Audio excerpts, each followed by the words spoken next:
آئی سی سی کی پاکستان کو بھارت سے کھیلنے پر منانے کی کوششیں۔ آئی سی سی کے ڈپٹی چیئرمین عمران خواجہ کی سربراہی میں وفد کی chairman P C B Mohsin Naqvi سے ملاقات۔ بنگلہ دیش کرکٹ بورڈ کے سربراہ امین الاسلام بھی ملاقات میں شریک۔ ذرائع کے مطابق پاکستان نے بھارت سے میچ کھیلنے کے لیے کڑی شرائط رکھی۔ بنگلہ دیش کی اعانت، ایونٹس کی میزبانی، آمدن کا شیئر بڑھانے اور دیگر شرائط شامل۔ مذاکرات کے دوران یو اے ای بورڈ کا بھی پی سی بی سے رابطہ، معاملات کے حل کے لیے رائے دی۔ آئی سی سی کی کھیل کے وسیع تر مفاد میں فیصلے کے نظر ثانی کی درخواست۔ پی سی بی نے موقف اپنایا، بھارت سے میچ کے متعلق حتمی فیصلہ وزیر اعظم ہی کریں گے۔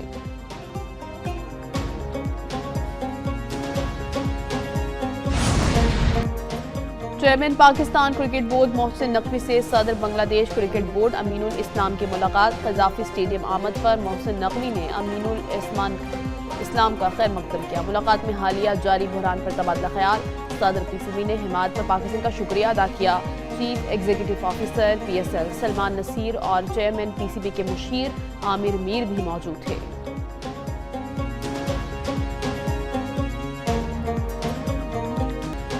لاہور میں روایتی جوش و خروش کے ساتھ منایا جانے والا بسنت میلہ اختتام پذیر ہو گیا، جس میں آسمان رنگ برنگی پتنگوں سے سجا رہا۔ شہر بھر میں بو کاٹا کے نعرے گونجتے رہے اور شہریوں نے چھتوں پر بھنگڑے ڈال کر جشن منایا۔ وزیر اعلیٰ مریم نواز کہتی ہیں، عوام نے SOPs کی ذمہ داری سے پابندی کی، خوشی ہے لاہور والوں نے اعتماد کی لاج رکھی۔ لاہور بھر میں دھاتی تار استعمال نہ ہونے پر ٹرانسفارمر بھی محفوظ رہے۔ سیف پسند کا تصور دوسرے شہروں میں بھی اپنایا جائے گا۔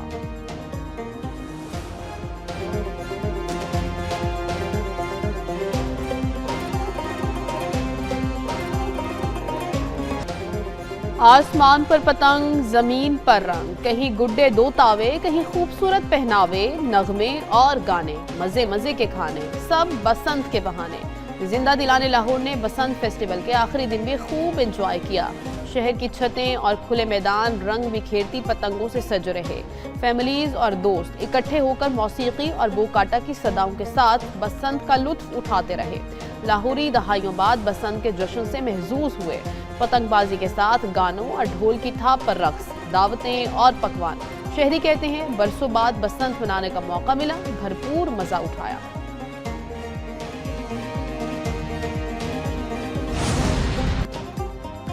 بسنت کے تہوار کی کامیابی پر پورے لاہور کو مبارکباد پیش کرتے ہیں۔ وزیر اعلیٰ پنجاب مریم نواز شریف نے تمام اداروں کی معاونت سے بسنت کا انتظام کیا۔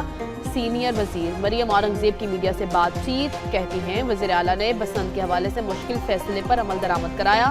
بسنت پر کوئی موٹر سائیکل بند نہیں کی گئی۔ سیف سٹی کی مدد سے مانیٹرنگ کی گئی۔ لاہور میں دیگر ثقافتی تہوار بھی منائے جائیں گے۔ لبرٹی چوک کو ثقافت کے حوالے سے مرکز بنایا جائے گا۔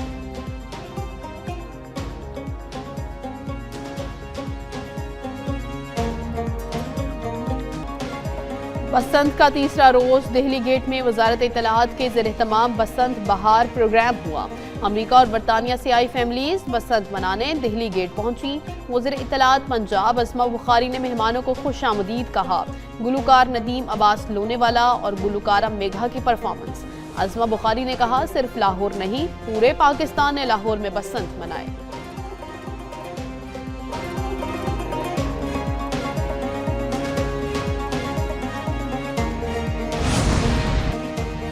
بسنت کا میلہ رونقیں دوبارہ۔ لاہور میں 3 روز کے دوران 9 لاکھ گاڑیوں کی entry. Orange line, metro bus, feeder بس، الیکٹرو بس پر سفر کا ریکارڈ۔ 2 دن میں 14 لاکھ افراد نے سرکاری بسوں پر سفر کا ریکارڈ بنایا۔ وزیر اعلیٰ پنجاب مریم نواز کی زیر نگرانی خصوصی ویڈیو لنک اجلاس۔ سینئر صوبائی وزیر مریم اورنگزیب نے بسنت کی 2 روزہ رپورٹ پیش کی۔ Home secretary, commissioner, health, PHA، police اور سیکیورٹی حکام کی بریفنگ۔ وزیر اعلیٰ کا بسنت کے انتظامات اور سیکیورٹی اقدامات پر اظہار اطمینان۔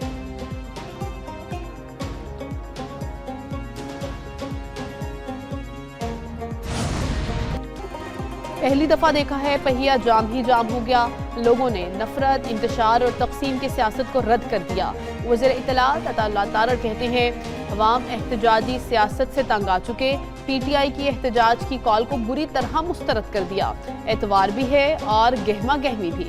وفاقی وزیر امیر مقام نے کہا خیبر پختونخوا کے عوام نے پی ٹی آئی کا جعلی بیانیہ دفن کر دیا۔ پی ٹی آئی 13 سال سے دھوکہ دہی کر رہی ہے۔ صوبے کے عوام ترقی اور اٹک پار والی سہولیات چاہتے ہیں۔ کے پی حکومت پنجاب کے ساتھ مقابلہ ترقی میں کرے اور امن و امان پر توجہ دے۔ پورے ملک نے پہیہ جام کی کال مسترد کر دی۔ اتوار کو بھی شہریوں نے دکانیں کھولی۔ ملک ہڑتال جیسی سرگرمیوں کا متحمل نہیں ہو سکتا۔ وزیر اعلیٰ سندھ مراد علی شاہ کی میڈیا سے گفتگو، کہا احتجاج کی سیاست نہ کریں، ایوان میں آئیں، جمہوریت کو نقصان نہیں پہنچانا چاہیے، مسائل کے حل کے لیے کوشاں ہیں۔ چیلنجز کے باوجود کراچی آگے بڑھ رہا ہے۔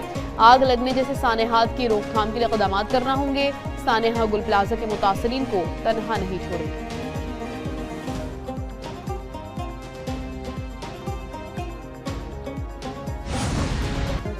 دہشت گردی کے پیچھے بھارت کا ہاتھ ہے۔ بلوچ محب وطن پاکستانی ہے، دہشت گردوں کا بلوچوں سے کوئی تعلق نہیں۔ مشیر وزیر اعظم رانا ثناء اللہ کا تقریب سے خطاب، کہا دہشت گرد پاکستان دشمنوں کی ایما پر بے گناہ لوگوں کو نشانہ بناتے ہیں۔ چند عناصر دشمنوں کے ہاتھوں میں کھیل کر اپنے ہی ملک کا نقصان کر رہے ہیں۔ جعفر ایکسپریس پر حملہ ہوا تو بھارت میں جشن کا سما تھا۔ امن کے لیے سب کو مل کر کام کرنا ہوگا۔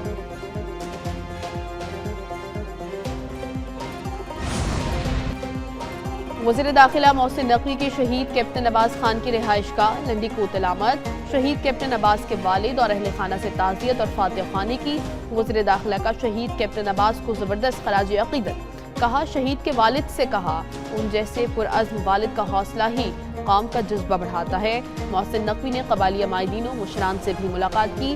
عمائدین و مشران کا مسلح افواج کا ہر قیمت پر ساتھ دینے کا اعلان، کہا شہید کیپٹن عباس کے نقش قدم پر چلیں گے، دفاع وطن کے لیے ہر قربانی دینے کے لیے تیار ہیں۔ اسلام آباد میں افسوسناک واقعہ ہوا، اس کو ظلم، بربریت، انسانیت، دشمنی کے علاوہ کوئی اور لفظ نہیں دیا جا سکتا۔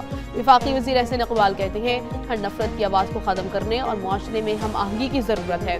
پورا ملک محنت کرے، پاکستان جس طرح مارکہ حق جیتے ہیں اسی طرح مارکہ ترقی میں کامیاب ہو سکے۔ وفاقی وزیر کا ناروال میں دھی رانی پروگرام کے تحت 100 جوڑوں کی شادی کی تقریب میں شرکت۔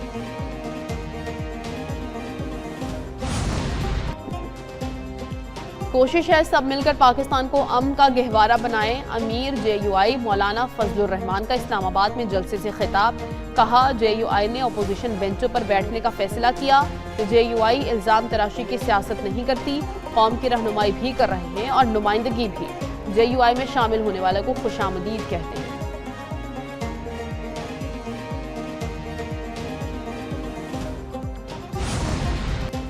کراچی میں جماعت اسلامی کے کئی رہنماؤں کی گرفتاری اور رہائی، قائم مقام امیر کراچی مسلم پرویز، ایم پی اے محمد فاروق اور دیگر ذمہ داران شامل تھے۔ گرفتاری الیکشن کمیشن دفتر کے باہر عوامی پریس کانفرنس کے دوران کی گئی۔ پولیس کے مطابق کارروائی دفعہ 144 کی خلاف ورزی پر کی گئی۔ مسلم پرویز نے کہا پیپلز پارٹی کی سندھ حکومت نے آئین کی خلاف ورزی اور فسادیت کا مظاہرہ کیا۔ آئین ہر جگہ اظہار رائے کی اجازت دیتا ہے، الیکشن کمیشن نے دھاندلی کی، احتجاج ضرور کریں گے۔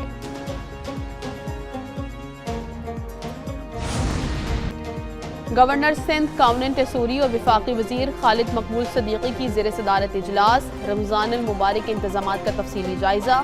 گورنر سندھ نے کہا رمضان میں عوام کو زیادہ سے زیادہ ریلیف فراہم کرنا اولین ترجیح ہے۔ رمضان میں مستحقین کی بھرپور معاونت جاری رکھنے کے عزم کا اظہار۔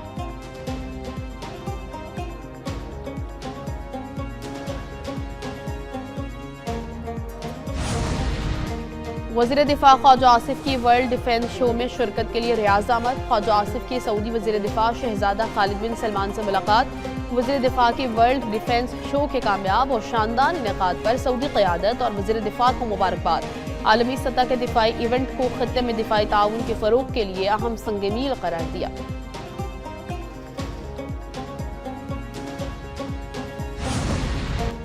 وزیر خزانہ محمد اورنگزیب کی سعودی عرب میں العلا کانفرنس میں شرکت۔ کانفرنس میں مختلف ملکوں کے وزراء خزانہ شریک۔ کانفرنس کے موقع پر وزیر خزانہ محمد اورنگزیب کی اہم ملاقاتیں۔ وزیر خزانہ محمد اورنگزیب کی ورلڈ بینک کی ایم ڈی سے ملاقات ہوئی۔ ورلڈ بینک کا پاکستان کے 10 سالہ ترقیاتی پروگرام کی حمایت کا اعادہ۔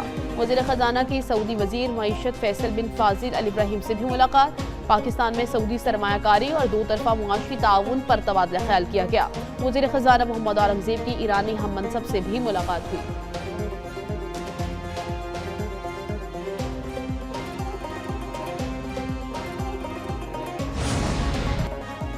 Chief of the naval staff admiral Naveed Ashraf کا ملیشیا کا سرکاری دورہ، رائل ملیشین نیوی کی قیادت سے ملاقات۔ آئی ایس پی آر کے مطابق royal Malaysian navy headquarters پہنچنے پر ایڈمرل تنسری ڈاکٹر سرحلمی نے استقبال کیا، گارڈ آف آنر پیش کیا۔ ملاقات میں اسٹریٹجک ہم آہنگی، آپریشنل تعاون، استعداد سازی اور سمندری سلامتی کے چیلنجز سے نمٹنے پر تبادلہ خیال۔